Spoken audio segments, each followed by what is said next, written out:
Well, I went to Costco. And I guess I've been a member of Costco for about 20 years or more. And I remember I'd come back down from the north after being 20 years there, and I had a company called, with my husband, called Frank Lynn Enterprises. Frank for him and Lynn for me. So I was told to go to this big store called Costco, and I'm thinking, oh, there's only two people, and most of the time he's away. There's only one person, and you buy things in such bulk there. Do I really want to go to Costco? And so somebody said, well, you go to both. So I went to apply for a membership. And the next day, I live at the bottom of a hill here at Nanos Bay, and when you enter the driveway, it's up the top, and you have to go down a winding driveway to get to me at the bottom. And I just looked out the window, and there was this woman in high-heeled shoes, and she's stumbling down the driveway. She's not in a car, but we didn't know what to get, because I've got a sign up saying kangaroos for the next 25 miles. Maybe she thought that and wondered what crazy person lives here. Anyway, she said, I'm from Costco. I said, oh, yes, I said I was probably going to join your store. She said, well, we want to make sure that you are a business. I said, well, I live here and I do writing, and my husband is a contractor, and he's away most of the time, like now. So this lady on the high heels has stumbled all the way, driven a car obviously to the top, and stumbled down my driveway in high heels to check out that I was really a real person and had a real business. I didn't think she thought writing would be a real business, so even if I have written 20 books, and of course then maybe it was 15, and so she still works for Costco. She's not there all the time, but I do remember her. She's got a long name, and it ends with ski, so it's like a little ski. And I always think of, I told her, how am I going to remember your name? She got a lovely smile, and she said, well, you do this, and then at the end you go skiing. So I end in ski. So I can't remember her first name. I can't remember the two syllables of her surname, but I can remember it ends in ski. She has a lovely smile, and that's 20-something years ago, and she works there sometimes, and you sometimes see her at the door. So if she sees this, maybe she'll fill in her other name. So that's where I went today, was Costco. So I now have, because I've got this, the elbow and the leg and everything, I've got a sticker, a handicap sticker. And so, this is really good, because you can get, the parking at Costco is terrible. There's too many people. Well, not too many people for them, of course. They've got a business. But I thought I'm going to try and get into the one right in front of the door, and it was free. So I came from the wrong direction, though. And I'm approaching the door of Costco, but I have to make a 45-degree angle to get. I have to go straight and then go back on the car. Well, my driving is so good, and my car doesn't do a turn at a 40. Basically, it was 180 degree, I think, wasn't it? 180. It's not 45. I had to turn 45, and then I had to turn 45 again in a few meters. And there's people coming out, there's people going in, there's cars going in, there's one behind me, one coming in front of me. I'm not going to do this, and I'm looking pretty foolish. And my car is full of all my books. I mean, not full of books, literally. It's got the names of my books around the whole car. So, people are going to know this name, Lynn Hancock. She can't drive. She can't get into a parking lot. That's no wonder she's got a handicap sticker. She's certainly handicapped. So I saw a man coming, and I said, after I parked, I did a 4 down where I could do a proper bend and had time to go round again. And I said, and he got in there, and I wasn't watching. I said, how did you get into number 1 spot? I said, because I tried, but I realized, he said, well, you don't come from that direction. She said, you come from a forward direction, and then you just go forward into it. You don't have to kind of back into a crowd and back up. So I learned something today. Every day you should learn something. So I learned something about, I learned that I don't go in that way again, of course.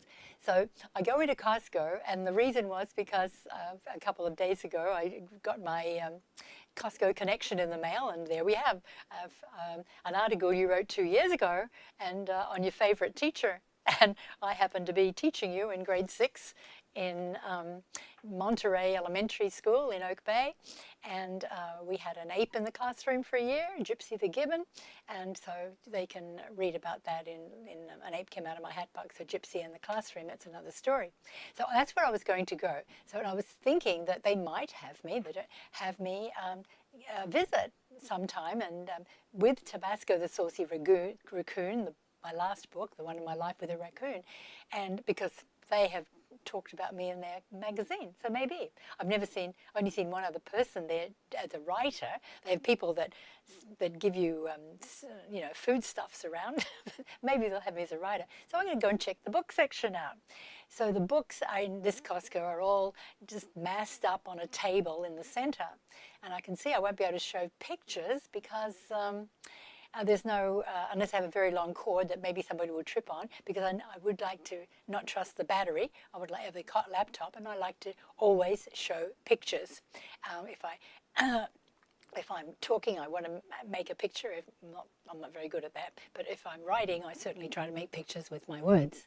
So but then I get to the bookstore, and the first book that I see is on the royal family. It's on the Harry's marriage to Meghan. Hey, I'm a monarchy watcher. I'm a royalty watcher. And coming from Australia, not everybody's the same, but I am. And so I looked at the last royal wedding for about 2 days, and I've been in London, and I've watched. I've slept outside just to get a look at the royal family going by. I've been at Buckingham Palace. Actually, talking about that is I've been invited. I've actually met the Queen and met Prince Philip at Buckingham Palace at a garden party when I was a tourist there in 1960s, a visiting Australian. And actually, when I was living at Island View Beach in Victoria for 10 years, married to David Hancock, I was helping to raise the first falcons peregrine falcons, an endangered species at that time, in captivity. And I went to the post office that time and with a peregrine falcon wrapped up and addressed to Prince Philip, Buckingham Palace, England, or Buckingham Palace, London. That was it. Didn't have to put any more. That was going there. So I'm quite engrossed in reading all about the royal wedding and all about Meghan and all about Harry and especially Meghan.